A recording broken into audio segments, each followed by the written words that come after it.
Le journalisme sous l'emprise du numérique, c'est le thème retenu cette année pour la célébration de la 31e journée internationale de lutte contre la violence et les crimes à l'encontre des journalistes. À cette occasion, les journalistes en danger appellent les autorités congolaises qui se sont engagées à promouvoir la presse et les médias pour qu'ils jouent leur rôle de quatrième pouvoir. Reporté en raison de douleurs au genou, le pape François a annoncé mardi son intention de se rendre en République démocratique du Congo en début février. Quelques mois plus tard, les traitements semblent être efficaces, affirme le souverain pontife. En sport, 3 clubs congolais jouent cet après-midi pour le compte de barrage de la Coupe de la Confédération de la CAF. Il s'agit du Daring Club Motema Pembe, FC Saint-Olo Lupopo et Mazembe. Le journal sur Télé 50, merci de nous suivre. Après 48 heures accordées, le Premier ministre Sama Lukonde est venu répondre aux différentes préoccupations des députés nationaux sur la loi des finances, exercice 2023. Les élus l'ont déclaré recevable la loi budgétaire et l'ont renvoyé à la commission ECOFIN pour des amendements. Dans les réponses aux préoccupations des élus nationaux, le Premier ministre Sama Lukonde a résumé sa réponse en 4 thématiques, à savoir les préoccupations générales, les questions sur les recettes de l'État, les questions sur les dépenses, la sécurité ainsi que le projet de développement des 145 territoires financés dans le cadre du budget 2023. Abordant les préoccupations générales, Sama Lukonde a promis des efforts pour stabiliser et contenir la dépréciation de la monnaie nationale dans les proportions acceptables pour ne pas perturber les cadres macroéconomiques. S'agissant de l'exclusivité du petit commerce aujourd'hui ouvert aux expatriés au détriment des nationaux, il a promis un projet de loi du gouvernement pour protéger et garantir l'exclusivité nationale avec notamment un accès facile au crédit grâce notamment à la prochaine création d'une banque de crédit avec un capital majoritairement congolais. En ce qui concerne la relance de la MIBA, allant au-delà de la demande d'une subvention de 20 millions de dollars exprimée par beaucoup d'intervenants, le gouvernement se propose de créer une nouvelle société industrielle et rentable avec un coût global de 160 millions. Un premier acompte de 30 millions est prévu dans le cadre du budget 2023. Justifiant l'augmentation des recettes publiques et l'accroissement de 35% du budget par rapport à l'exercice 2022, il a reconnu l'apport du secteur minier et le contrôle accru de l'IGF, sans oublier l'apport des régies financières dans leur effort de rémunération ainsi que d'autres réformes en cours. Aux députés qui ont critiqué les ressources affectées à l'armée pour faire face aux défis sécuritaires et défense de l'intégrité territoriale, aux élections et à la jeunesse, Jean-Michel Lukonde a annoncé un accroissement significatif des ressources à ces secteurs pour notamment rationaliser les ressources humaines, améliorer les infrastructures et les équipements des services de défense et de sécurité. Au premier rapport de 500 millions de dollars déjà versés à la CENI, il a promis, dans le cadre de cette loi des finances, un autre versement de 400 millions de dollars pour l'organisation des élections dans les délais. En attendant, le projet des 145 territoires dont la mise en œuvre a débuté, le gouvernement va déjà jeter les bases de la construction et la modernisation d'infrastructures de base des ETD et booster le développement du pays depuis la base avec un financement de 10 millions de dollars par territoire. Juste après les réponses du Premier ministre, quelques députés ont réagi au micro de Jean-David Kilolo et Damien Posso. Suivez. Le gouvernement central vient de rencontrer le desiderata ou les questions qui ont été posées par les élus nationaux. Et donc ici, il est question que la commission économico-financière se mette au travail pour doter de moyens pour la politique du gouvernement. Et donc nous attendons de grandes réalisations pour l'amélioration du social de la population, pour la sécurité de l'Est de notre pays. Et donc, pour l'instant, étant membre de la commission ECOFIN, nous allons nous battre pour que dans un délai de 2 semaines, nous puissions rentrer dans la grande plénière pour décortiquer en détail le budget de la LOFIP 2023.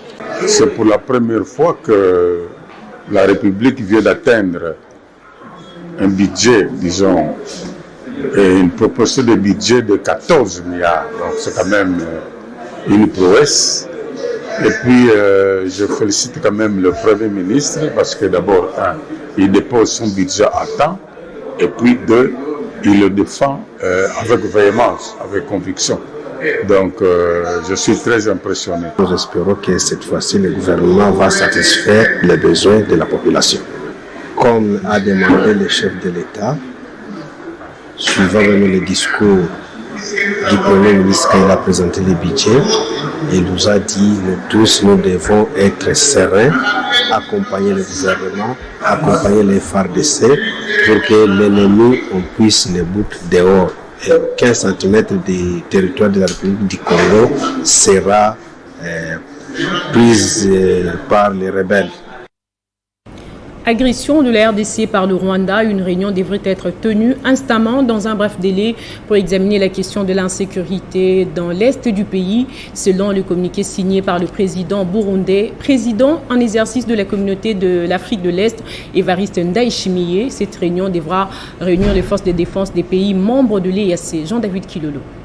Selon un communiqué publié par le gouvernement burundais, dans les tout prochains jours, il y aura la tenue, dans les plus brefs délais, d'une réunion des chefs des forces de défense des pays membres de la communauté est-africaine. À l'issue des échanges, il a été décidé qu'une réunion des chefs des forces de défense des pays membres de l'EAC devra se tenir dans les plus brefs délais pour étudier les paramètres d'une réponse concertée et durable. Indique le communiqué qui précise que la décision a été prise après un entretien téléphonique entre le président burundais Évariste Ndayishimiye et ses homologues de la région concernant la crise qui prévaut dans l'est de la République démocratique du Congo. Les chefs d'État des pays membres de l'EAC se sont entretenus pour suivre les documents dans le but d'harmoniser les points de vue sur les voies et moyens de gérer la crise sécuritaire à l'est de la République démocratique du Congo. Un sommet extraordinaire des chefs d'État est prévu dans la foulée, précise la source. Le président burundais, Évariste Ndayishimiye, rappelle-t-on, est président en exercice du sommet des chefs d'État de l'EAC. Par ailleurs, le 30 octobre dernier, l'Union africaine a pour sa part programmé dans un communiqué signé à Addis Abeba la tenue d'un troisième dialogue de paix intercongolais à Nairobi au regard de la détérioration de la situation sécuritaire dans l'est de la République démocratique du Congo. Dans ces documents, ils expriment leur soutien total à la feuille de route de Luanda visant à normaliser les relations diplomatiques entre la République démocratique du Congo et le Rwanda. Le président en exercice de l'Union africaine, Macky Sall, exprime sa profonde préoccupation face à la détérioration de la situation sécuritaire dans les provinces orientales de la République démocratique du Congo et en appelle toutes les parties prenantes à participer de bonne foi au troisième dialogue intercongolais qui se tiendra du 4 au 13 novembre prochain. Au nord Kivu, un porte-char de la MONUSCO a été brûlé dans la soirée par la population en colère à Kanyaruchiya, dans les territoires de Nyiragongo, à environ 10 km de la ville de Goma.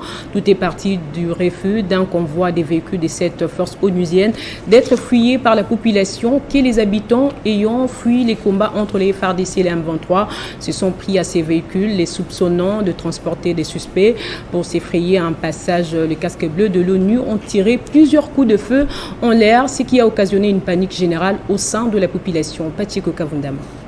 C'est vers 21h heure locale mardi que cet incident entre la MONUSCO et la population de Kanyaruchiya a été signalé dans le territoire de Nyiragongo. Selon les sources sur place, un convoi de véhicules de la MONUSCO en provenance de Rugari dans le territoire de Rutshuru a été stoppé par la population, à majorité de déplacés ayant fui le combat entre FARDC et M23 pour être fouillés afin de pouvoir continuer la route pour Goma. Malheureusement, ceux qui étaient à bord n'ont pas voulu que leur véhicule soit fouillé, ce qui va provoquer la colère de la population, comme le témoigne ici Eric Kitolaboshi, membre du conseil territorial de la jeunesse de Nyiragongo. Il y a quelques jours, la population était en train de suspecter les gens de la MONUSCO et selon des motifs que ces gens passent souvent la nuit et non la journée. Maintenant, on s'est demandé pourquoi ces gens passent seulement la nuit, mais aussi on s'est posé la question, et s'ils passent la nuit, pourquoi ces gens viennent toujours des zones par exemple, qui sont occupés par les M23 en direction des zones qui ne sont pas encore occupées par les M23. Alors les gens émettaient des hypothèses selon lesquelles ces gens seraient peut-être en train d'amener les gens de mauvaises intentions, soit les gens qui sont suspects ou soit des matériels suspects. Et ils n'ont pas voulu même coopérer avec la population. Et ces gens de la MONUSCO, avec leurs véhicules, ils ont forcé les passages. Et c'est en forçant les passages qu'ils ont tiré plusieurs coups de balles. Et maintenant, les derniers véhicules, c'était un porte-char qui transportait en son bord un tracteur. C'est ces porte-chars-là et ces tracteurs qui ont été brûlés par la population. Pour l'instant, aucun bilan humain côté population ni MONUSCO n'a été signalé. Ce mercredi, le calme est revenu sur place à Kanyaruchinya et le véhicule passe sans difficulté. Je le disais dans le sommaire, l'humanité célèbre ce mercredi la 31e journée internationale de lutte contre la violence et les crimes à l'encontre des journalistes. Le journalisme sous l'emprise du numérique, c'est le thème retenu cette année. À cette occasion, les journalistes en danger GED appellent les autorités congolaises qui se sont engagées à promouvoir la presse et les médias pour qu'ils jouent leur rôle de quatrième pouvoir. Récit de Benjamin Moudiata. Déjà une décennie depuis que la journée internationale de lutte contre l'impunité de crimes faits contre les journalistes. Noble dans l'exercice de son métier, le journaliste est régulièrement victime de plusieurs abus et très souvent abandonné à son triste sort aux yeux bandés de la justice. Près de 1000 journalistes ont été ignoblement tués à travers le monde les 10 dernières années et près de 9 sur 10 de ces assassinats restent non résolus judiciairement selon l'Observatoire des journalistes tués de l'UNESCO. L'impunité mène à un plus grand nombre d'assassinats et représente souvent un symptôme d'aggravation des conflits et d'affrontements de systèmes de droit et de justice. Un mal qui ronge la sphère médiatique mondiale en général et congolaise en particulier, où l'ONG Journalistes en danger a enregistré plus de 124 cas d'atteinte à la liberté d'expression, près d'une cinquantaine de journalistes menacés, 37 arrêtés, 17 émissions ou médias interdits, 2 journalistes enlevés et 1 tué depuis le mois de janvier 2022. C'est 2 novembre, c'est donc une occasion de plus pour crier non à l'impunité des crimes faits contre les journalistes. Début de la formation des formateurs de niveau 1 de l'opération des révisions du fichier électoral. Le go a été donné à l'université William Booth à Lagombe par le premier vice-président de la Commission électorale nationale indépendante. Au total, 204 cadres et agents de la Commission électorale nationale indépendante vont, durant 7 jours, assimiler 17 thématiques liées aux différents aspects de la révision du fichier électoral. Au nom du président Denis Kadimon Ampéché, le premier vice-président Bienvenu Ilanga insiste sur la responsabilité de chaque participant. Après cette formation, nous allons donc lancer les opérations de la révision du fichier électoral.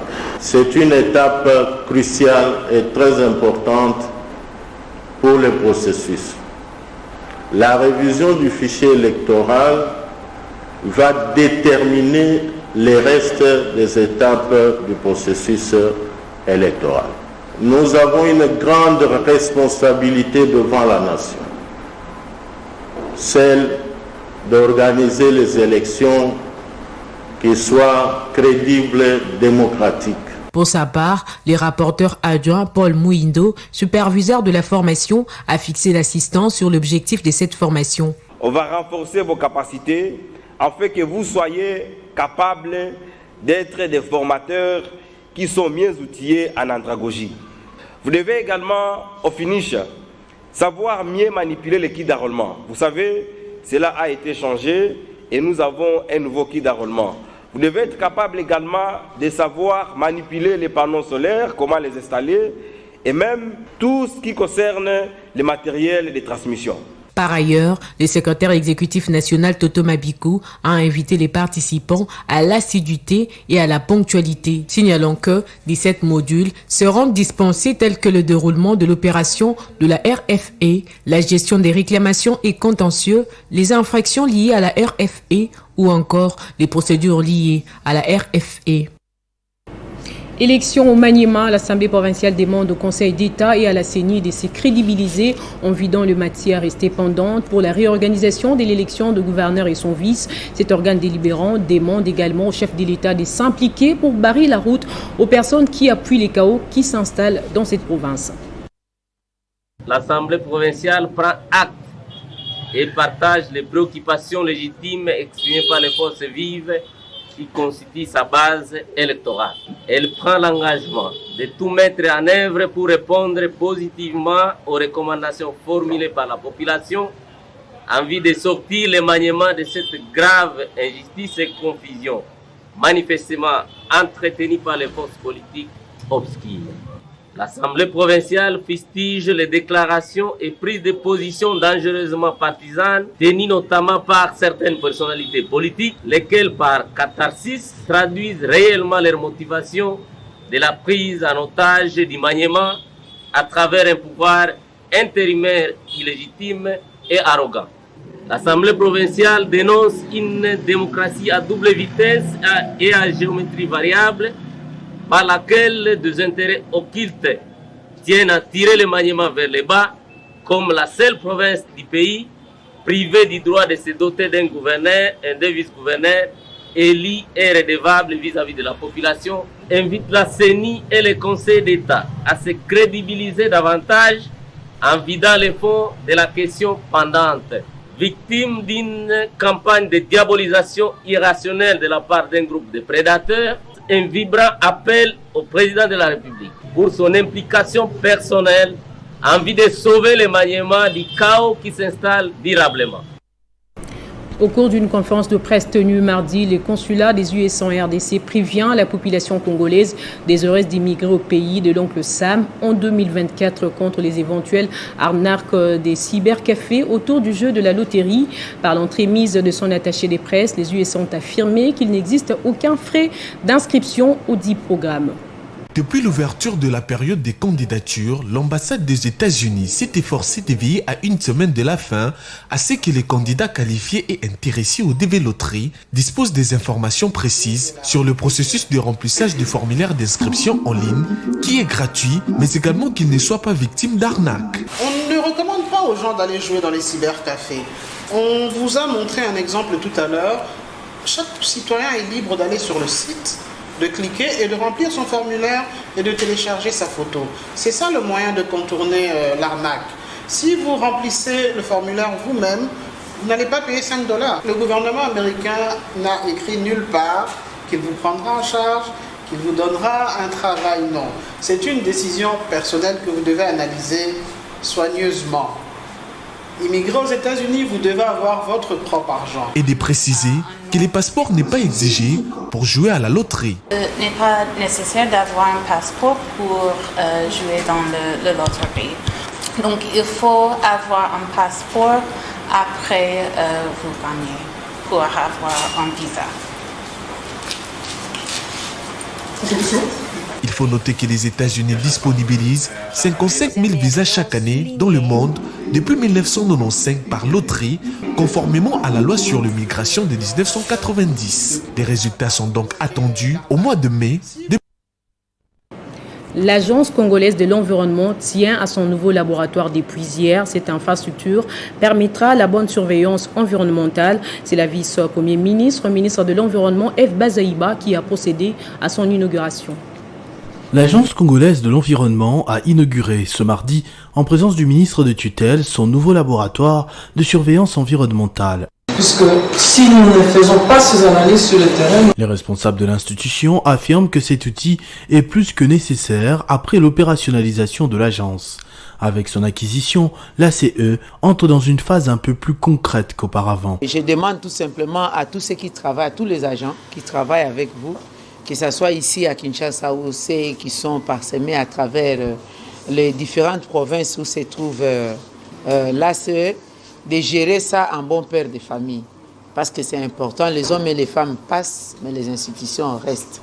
nous avons voulu, de notre passage ici à l'environnement, laisser quand même d'empreinte en termes d'évolution. Le vice-premier ministre en charge de l'environnement, F. Bazaïba, a félicité l'agence et a appelé à une bonne gestion de cet outil qui servira le pays sur une longue période. Il fallait avoir un outil technique important qui est les laboratoires, qui nous permettent de faire les analyses environnementales dans les différentes matrices de l'environnement au monde. Mais pour certains examens, certaines analyses d'ordre général, nous allons recourir à notre propre laboratoire. Autrefois, l'Agence congolaise de l'environnement faisait recours à des laboratoires voisins avec un coût financier important. L'acquisition de ce laboratoire signe donc une nouvelle ère pour l'ACE.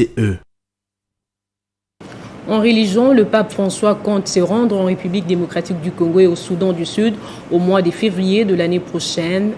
Un voyage apostolique qui devait se tenir en début juillet, mais avait dû être reporté en raison d'un traitement au genou. Quelques mois plus tard, les traitements semblent être efficaces, affirme le souverain pontife qui a annoncé mardi son intention de se rendre en République démocratique du Congo en 2023.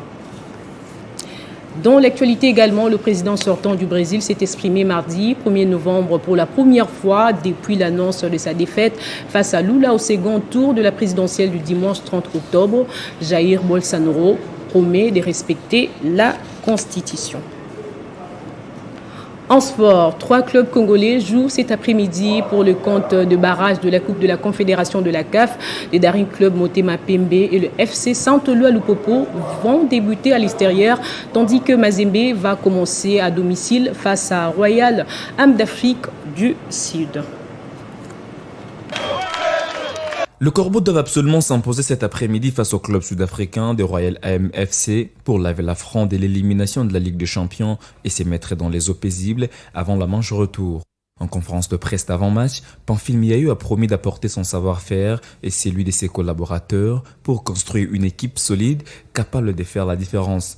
De son côté, le Daring Club Motema Pembe sera reçu par Flambeau du centre du Burundi. C'est depuis lundi que les Immaculés ont posé leur valise à Dar es Salaam en Tanzanie dans le seul objectif, ramener une victoire au pays et achever le travail au stade Martyr de la Pentecôte. Au stade Mathieu Kérékou du Bénin, le Popo sera reçu par Rail Club Kadiogo du Burkina Faso sous le coup de 16h30. Les cheminots ont fait la traditionnelle reconnaissance du terrain en mardi avant d'en découdre avec Kadiogo. Après cette séance, ils ont été visités par le président de coordination, Jacques Kaboula Katoué. La victoire.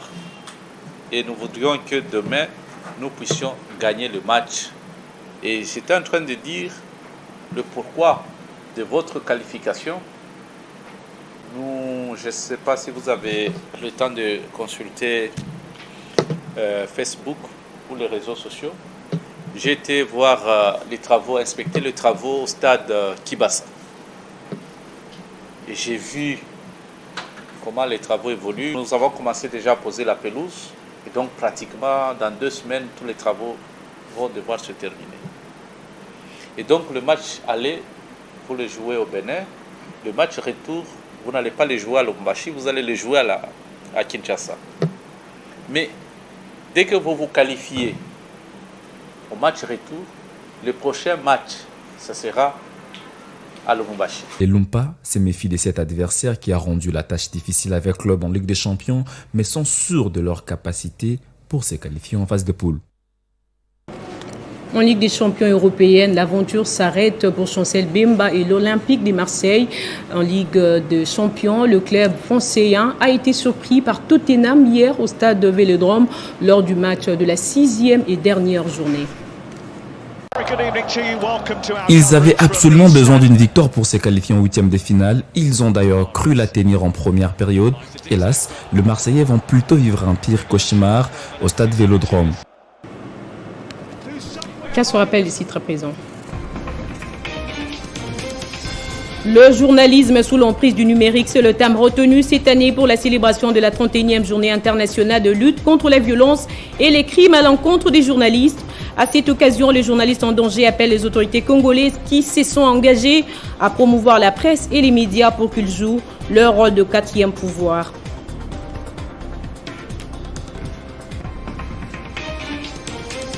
Reporté en raison de douleurs au genou, le pape François a annoncé mardi son intention de se rendre en République démocratique du Congo en début février. Quelques mois plus tard, les traitements semblent être efficaces, affirme le souverain pontife. En sport, 3 clubs congolais jouent cet après-midi pour le compte de barrage de la Coupe de la Confédération de la CAF. Il s'agit du Daring Club Motema Pembe, FC Saint-Eloi Lupopo et Mazembe. Ce journal est complètement terminé. Merci de votre attention soutenue. Restez fidèles au programme des Télé 50.